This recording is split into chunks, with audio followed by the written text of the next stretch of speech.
Be happy, happy. Be happy. Be happy, be happy, mommy. Come on, keep your chin up. Enjoy this time. Smile, Smile, smile, my darling. Honey, you have count your blessings. Blessings.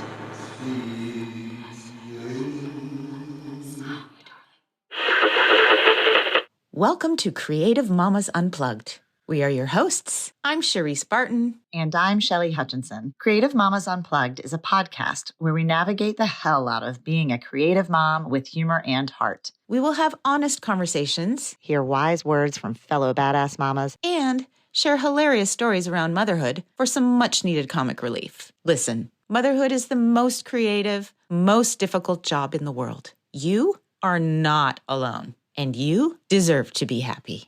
Welcome back. In today's episode, along with our usual funny stories and personal insights from our shared creative mama journeys, Shelly and I dive into a timely conversation as parents begin exploring summer camp options. Yes, it is that time of year already. Revisiting a special episode recorded at the end of the summer, we reflect on the joys, challenges, and creativity those summer months require. We hope it inspires you as you plan ahead. Take a listen.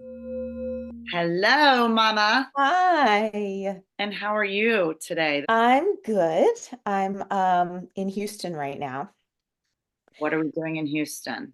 I am creating a new work for a ballet company here, and it's awesome. The dancers are amazing, and I have this really cute little Airbnb. As you can see, I've got this bright pink and orange and white wallpaper behind me. Well, I love it. It's very Austin Powers. Yeah, it is.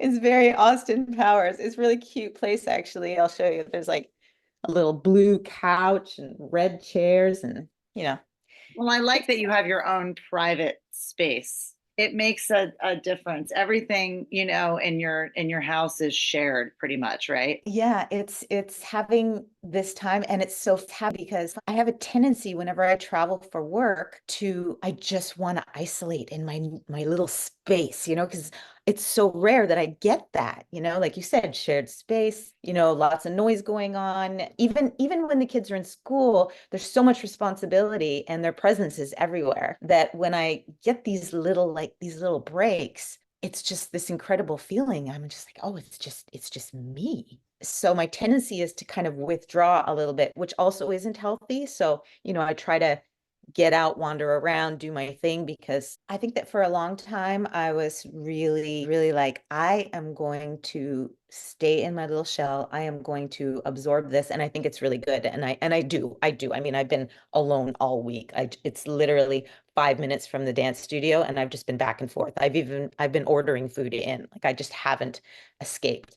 However, if I'm in this sort of isolated space for too long, I can get too much in my head. So, and that's less the mother in me. That's a little bit more, the woman in me, Woman in me. trying to like find that healthy balance. So, Mhm. I feel like this summer was a summer of balance. I made it a strong point to like really balance between my work and my time with my kids. And a lot of it was because I was very selective about what work I took on. The older they're getting, the more that they want to be in their town with their friends, doing things that kids of higher adolescence or preteen want to do. And so I felt it important to really be selective with the work that I chose. that's great. I think that, yeah, it's that self-awareness, and it's sort of checking in and just observing. Just the fact that you're aware of it, I think is really healthy. Yeah. I mean, I tried when my second son was born, I had a psychic or a medium or someone along those lines, something very like, astrological related. They told me, your son is here to teach you balance. And I was like, great, that's great. I'll let you know when that comes around. And when I find that, I'll give you a text, give you a call. And now I'm recognizing like along the way, things that he's done or situations he's been in, which has forced me to look at the lack of balance in my life. And maybe all these years later, here we are. Maybe I've gotten a taste of it. Yeah, that's great. It's one it makes me think about one thing that I've realized this summer is because I've been so busy, I've taken on a lot of work. So I'm sort of in a different place than you. I didn't really have a choice. Well, I mean, I had a choice, obviously, but these were really, really special gigs, and I did not want to turn them down. And they were also a really good investment for my professional future. So I thought, okay, I'm going to do this. How can I do it and also be there for my girls? And so I had to be super creative with how can I make that work. And so, when I was in Irvine for 3 weeks, I rented an Airbnb down there. I flew my mom in, and I brought each child with me for, 1 week so that they could spend some time with me and come to the studio too, but we would have our time together and the other child would be with dad. And so we switched. And then when I went to Boston, for example, I made a concerted effort to get on FaceTime with the kids every night, even if we had nothing to talk about. And that's what I'm doing here in Houston too. Last night I was on, for an hour, maybe two with them while they did their thing. Willow at one point was reading to me, and then she said, I don't really, is it okay if I just read to myself? And I said, okay. I said, mommy needs to go to bed soon. She was like, no, no, no, no, no, just be with me. So I was next to her in the bed on the computer while she just laid there and read, because she just wanted me with her. And the one thing that I've realized in all of this is I'm constantly checking in with myself to make sure that I'm present because it's so easy for me, whether I'm with them physically or not, to be with them, but not be with them. 100%. You're with them, but your ticker tape is going off in the brain and you're just thinking about a million other things. And they feel I that. feel that for Feel sure. that. And or like the phone, even my mom said to me, she said, I'd like to suggest when you're with the kids and they're doing their homework, just put your phone so that they can't see it, and it's so true because it's so easy to just sit there while they're doing their homework and they'll be like, oh, I should check this email, or oh, I should, I should. And so being present, and it's so hard.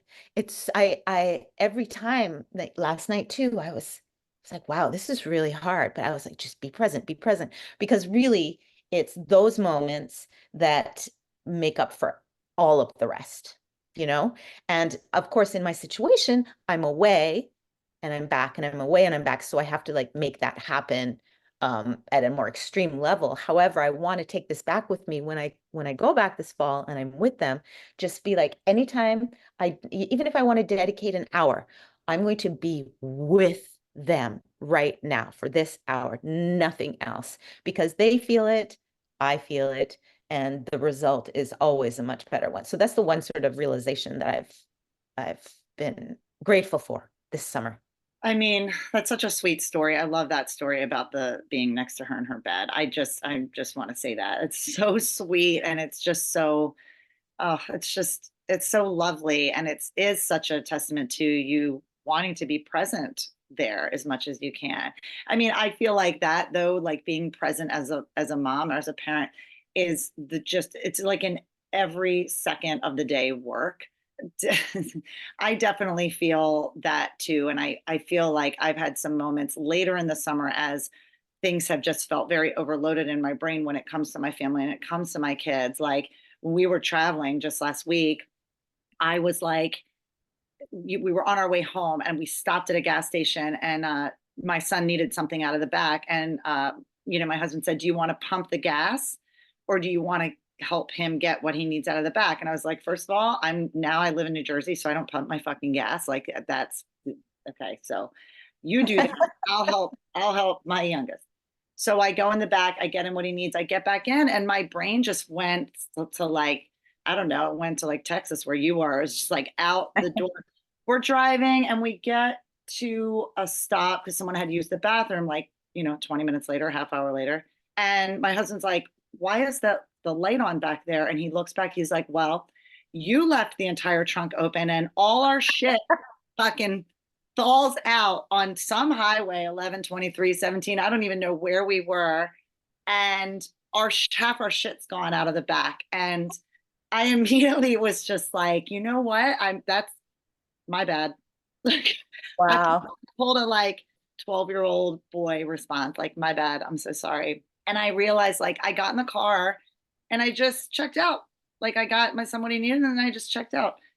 And we drove back. We tried to find all the things. We're looking in ditches. At one point, I was like, pull Oh over. I'm walking on no. the highway with like, he's like, get in the car. Like, this is not any better what you're doing right now, trying to like look in a ditch on the side of a road that has no sidewalk, but like that was a moment where I was like, okay, I need to get my shit together. I need to think about one thing at a time. I mean, luckily, like no one was hurt, but we lost all our shit, Wow. you know. There's so many stories like that. I remember when I was a kid with my mom, she would be driving. I remember stopping at a red light, and all of a sudden, some man is like knocking on the window of the car. My mom screamed bloody murder. She was so scared. She thought we were being attacked, and he was just like, "Ma'am, you left your coffee cup on the Yeah. house." Or like driving away, like ordering McDonald's and driving away, and then we would get to, wherever we needed to get to, and we'd be like, "Mom, where's the McDonald's?" And she had right? So I remember my mom doing that. I've done it too. Absolutely. How many stories? I mean, I was in St. Louis one time and I was getting coffee and I managed to not find my wallet. Same thing. Drove around, couldn't find it, went back to all the places. I think my oldest was like 8 months old and I was working, he was with me. And a couple hours later, the wallet was still on the fucking roof, like never moved. But I didn't even think to look there. Why would you look there? That's like a meme. I think that's just like momming right there with just the, That's the mom. car and the coffee cup sitting on the top. That's it. That's momming. Friend of mine, their parents stopped at a gas station. The child went out to use the bathroom. They drove off with the other child, and they got like a couple of miles down the road. And then they were like, "Wait a second, where?" Right. It was like still at the gas station, and they had to turn around. I mean, Oh, like I've heard so many stories like that. so many My stories. One of my favorite stories of mom brain is, and this has happened several times, where I can't find my phone. I can't find it anywhere. I'm looking all over. And so I ask one of my kids to call me, or I call myself from the landline, and I'm like, I can hear the noise. I can hear it. And I'm going from room to room, and I keep hearing it, but I can't find it until I realize it's like in my back pocket. It's in your hand. In my hand. So yeah, we were not alone. We are not No, alone. No. so many stories. Oh my gosh. Okay, Tell me. so tell me about like because I know like the kids are back in school. What was the start of your summer like with them and having them home all the time? Oh, the summer. The summer, every single mom that I've spoken to this summer has been overwhelmed and grateful, but overwhelmed. And it helped me to not feel so alone in it, because I think that as much as I love the freedom of summer and not always having to adhere to a strict schedule, not always having to do the homework, trying to get the kids to bed at 9 o'clock, all of that stuff. I love that. I love kind of being loosey-goosey. It just is so stressful with no schedule. I find it really tough. And, not even the work side of it. And of course, the work is like trying to fit your work in with the kids. What are they going to do? Where am I going to put them? Am I going to bring them with me? Am I going to try and pay for a really outrageously expensive camp? We don't really have a lot of family in town to be able to help out. So it's just, it's exhausting.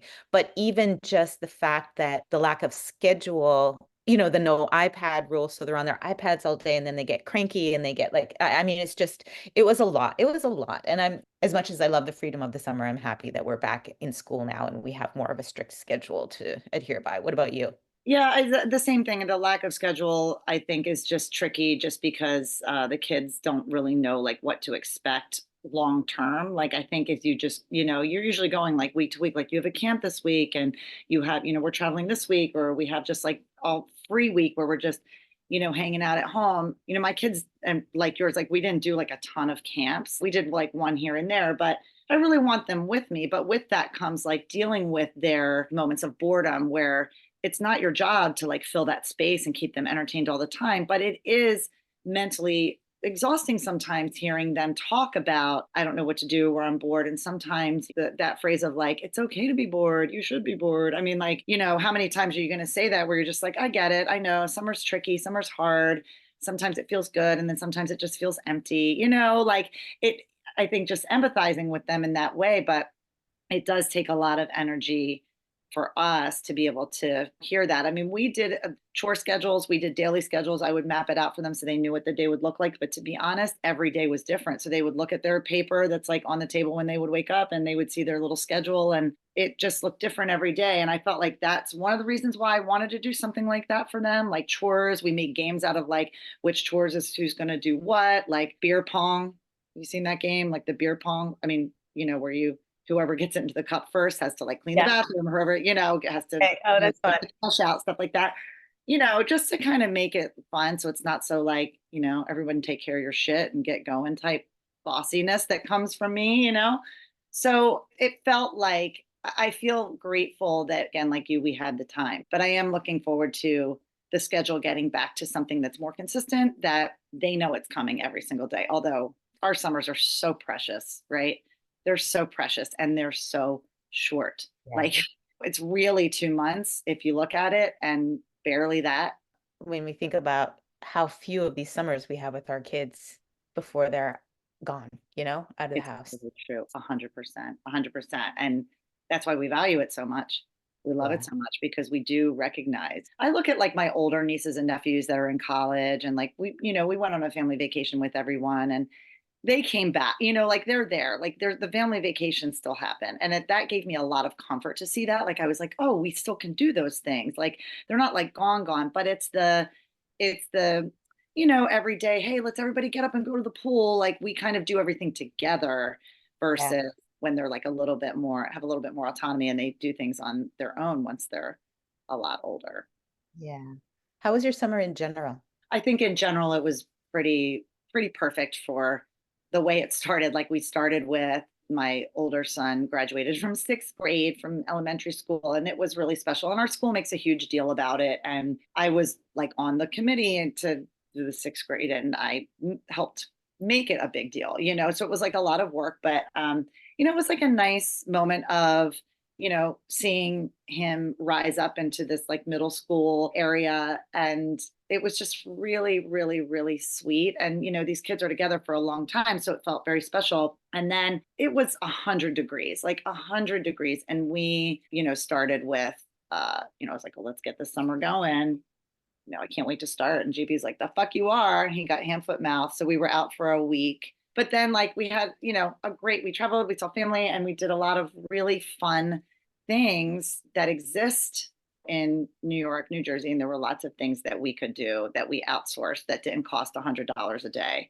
That's really the thing. Like, I want to take you to museums and to the aquarium and all these things, but why does it cost me $200 to take everyone to do that? And I think that's part of it, is somebody just got to go got to go to the natural forest. You got to, you got to experience all that. It's out there, but just finding it is hard. But my older son went to camp for the first time on his own. And it was kind of like we go to this like week-long thing in Cooperstown where we play ball, and it's very special and very sweet. But he's like in with his team, and he's at camp by himself, and we're just kind of like in the town at an Airbnb or whatever. But I got to tell you, man, like we came home and it was the best week. We had a great time, but I'm like unpacking his stuff. We're unpacking his stuff, and I'm like, bro, you didn't wear any clothes. Like what? He's like, well, I just wore the one pair of socks. I'm like, oh, all right.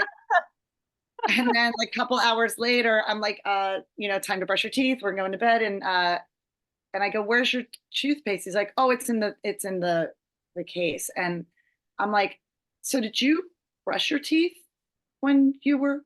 He's like, oh yeah, like one morning, and then like another night. I'm like, oh, all right, cool. And I go in the bedroom, I shut the door. I'm like, to my husband, I'm like, he's brushed his teeth twice in like 8 days, and he's worn one pair of socks, just so we're clear. Because it's like I'm trying to like parent it and measured, and not, the goal is to like not make him feel shame. But inside, I'm like lighting myself on fire. Like, oh my God, he brushed his fucking teeth. Like, are you kidding me? Like one pair of socks, like boys, I love my boys, but boys can be really gross.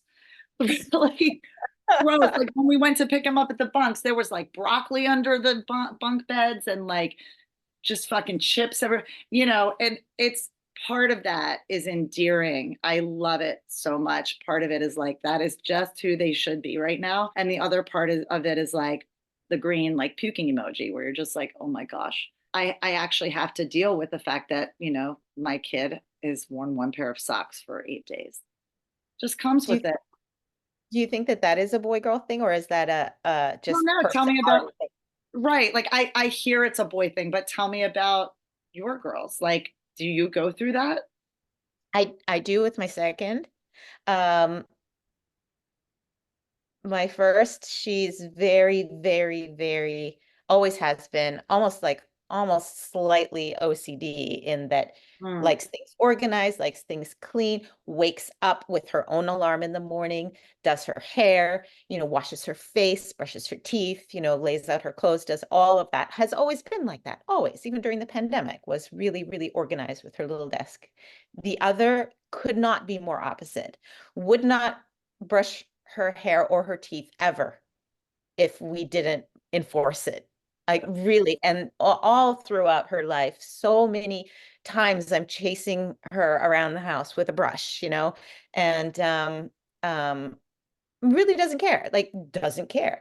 We had to, really talk to her about the importance of taking care of her teeth because of the negative result that could come from that. And the brushing of the teeth really isn't, isn't.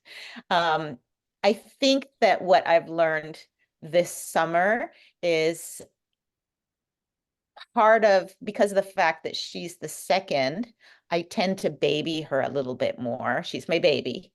And Mhm. I'm always like, oh, my baby. And I'm hugging her, and she likes that and really depends on me for a lot. And she's like, well, I'm the baby. I don't need to be responsible. I'm the baby. Right. And so this summer, I've been working on trying not to call her baby all the time. And I'm calling her my, look, oh, my big fifth grader, my responsible girl, trying to instill that in her so that she's starting to, and I am seeing a result. I'm like, okay, mom, you gotta step up in that way. But I'm starting to see, a little more responsibility, a little more, like she'll initiate brushing her teeth now. So, but yeah, I don't know if it's a boy girl thing or personality thing because, she's really fits more in the category of a quote, stereotypical boy. Yeah, I mean that's such a good mom move though to like help her identify with like where she really is because arrested development happens to all of us, right? Where it's like you're just not developing at a rate in certain areas where maybe you could or should or whatever. I mean, I think that's like a great tactic to just kind of, you know, highlight the fact that like, no, you can do this, or, you are in fifth grade and, because And it's hard. I mean, yeah, Colin, when he came home from camp, he could not tell the difference between me as his mom or me as a 12-year-old boy. Like he was like, bro, come on, let's go, get up, come on, we gotta go. I was like, time out for a second. If you think that talking to me like that is going to get you a ride to your friends, you're not right. Let's take a moment. We're going to take two on this. Sorry.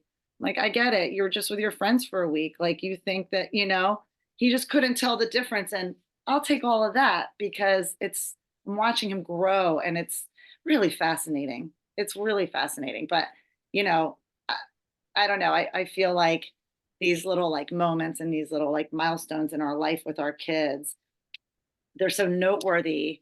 And it's not just like when they're teething or when they're walking or when they're, potty trained. It's like as they get older, there are all these moments that stand out of like how they're milestones, yeah, and I imagine there's always going to be some kind of milestone down the line. yeah, yeah. I'm still having milestones. And yourself, oh my gosh, tell me Myself. your milestone. I want to hear about yours. So they do exist. They do keep happening. They do. I think they just, that's life, right? Yep.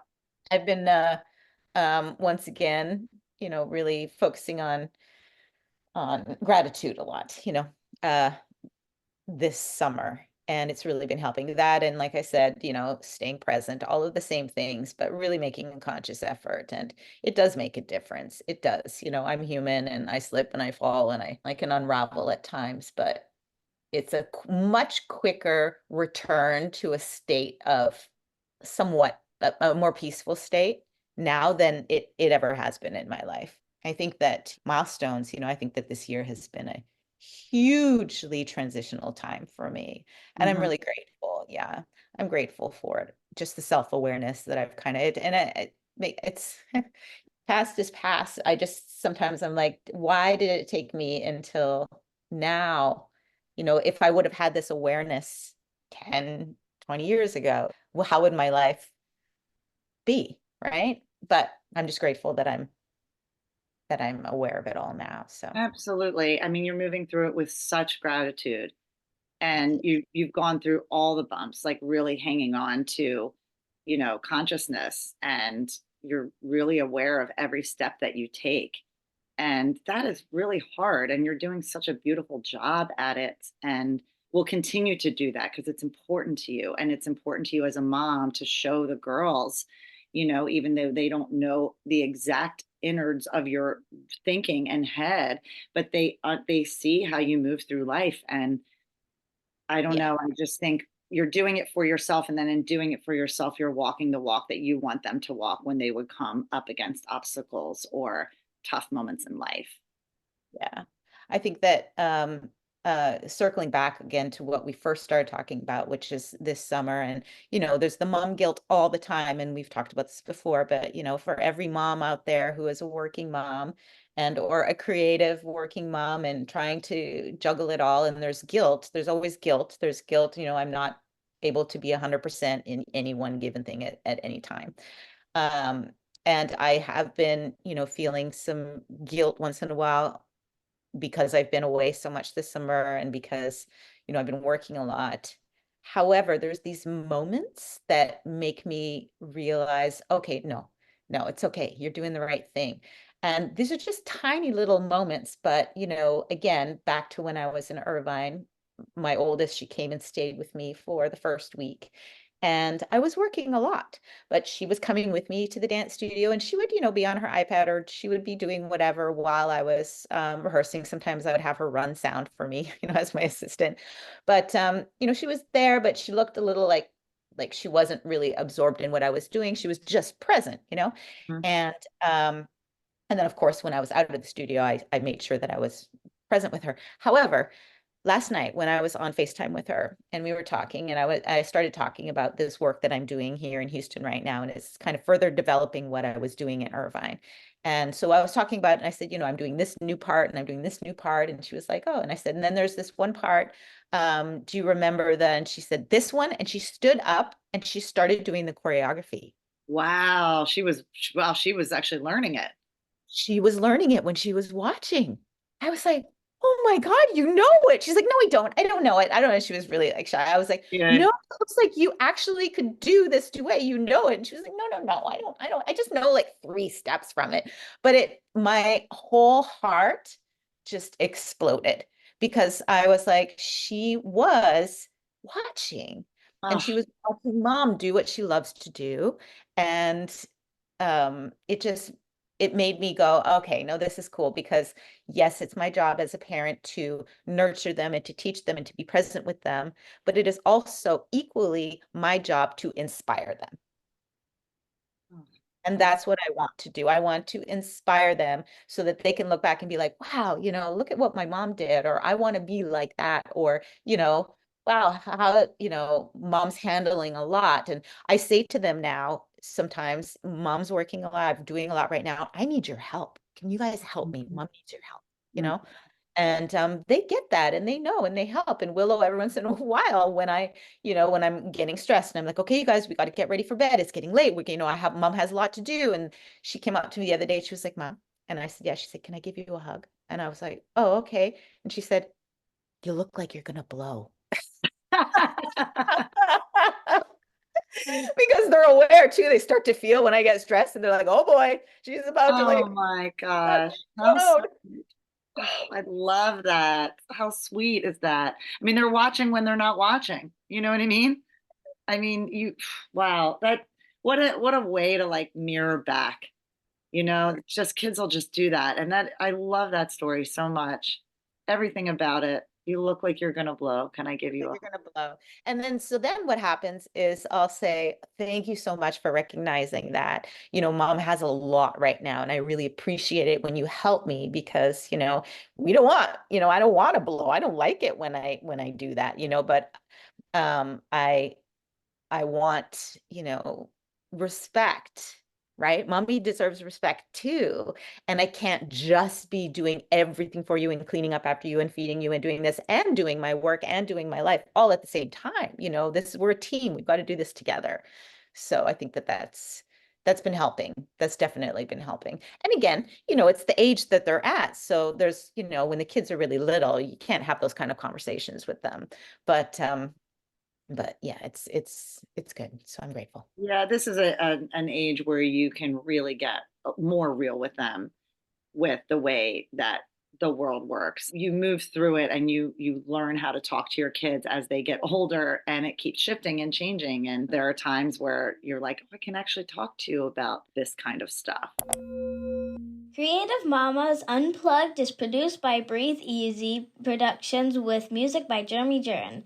If you enjoyed this episode, please don't forget to give my mama 5 stars and keep coming back. Thanks to us kids, there are plenty of stories to tell. And you are not alone. Bye for now.